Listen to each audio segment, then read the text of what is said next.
It's not every day that the city gets a new museum, and certainly not many Chicagoans have the money and expertise to start one. Born and raised on the South Side, Richard H. Driehaus made his reputation in capital management and philanthropy. Now, this one-time paperboy has used his resources to preserve a 19th century mansion and to create a temple of art, architecture, and interior design. Here's a preview on the Artbeat. Among the skyscrapers near Michigan Avenue stands a survivor from another era. A sandstone mansion built in the 1880s for the owner of a local distillery. But you'll need to venture inside this 24,000 square foot building to see how it got its nickname, the Marble Palace. This is not just a building, it is an eclectic cornucopia of design. Fantastic building. So it's a marvelous marriage between what was in the house and what is coming out of Mr. Driehaus's collection. There are many original furnishings here in meticulously restored surroundings. The setting also serves as a showcase for the collection of the man who bought the mansion in 2003. I wanted to purchase the building not just as a preservation, but I had been collecting architectural artifacts, painting, sculpture, and Tiffany glass for like over 30 years. And I was looking for some place that they can be shown. I wanted to make them part of a larger context. And so it's actually not so much about the collection as about the overall whole and the experience you can get. Because you can see collections anywhere, you can see priceless pieces, but where can you get an experience like this? The house is filled with art, sculpture, and Tiffany masterworks, including this silver punch bowl displayed at the 1893 World's Columbian Exposition and once owned by William Randolph Hearst. Driehaus wants visitors to be wowed. It's something they would never expect.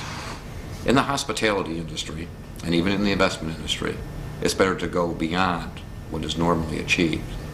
And that's what we're trying to do, in a way, is not just exceed their expectations, but to show what was done in former years, 100 years ago, and the time and attention that the craftsmen, the architects, and those were willing to put into their built environment as a whole, and not just as a specific, not just as a shell, not just as pastiche, and not just as a Disney set, but in real life and real living. When you're doing a restoration, you have to pay very much attention to what the building is telling you. And we were also very, very fortunate in having a series of historical photographs. So you have to stay as close as possible to the style of the period, to the kind of color palettes that were used during that period in order to do it correctly in a historical context. The house was built by Samuel Mayo Nickerson for his family. Nickerson made his money in the liquor business, then invested in railroads. It was an era of the super rich that Mark Twain dubbed the Gilded Age. At the time when Mr. Nickerson built this, he put an incredible amount of resources into the building. So it was one of the most expensive homes built in its time. It was about $450,000 then, and that'd be equivalent today maybe around $100 million. But today, for $100 million, you don't get this.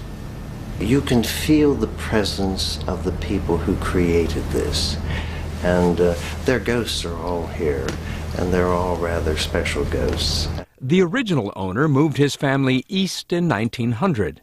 The current owner is staying in his hometown, where he first became a believer in the transformative power of art and architecture. It's effervescent in a way. It'll awaken your visual senses. Architecture is not really about disposability. Architecturally, it's about distance, and time, and longer-term enjoyment. And it's something, when done, should not be done carelessly. It should be considerate of its space, its neighborhood, its community, and the larger civic. And architecture should strive not for high rates of current return, but you strive for the longest, best return over time. The Richard H. Driehaus Museum opens for limited tours this Sunday, June 1st. Reservations are required, and there is an admission fee. The museum is located at 40 East Erie Street in Chicago. There's more information at our website.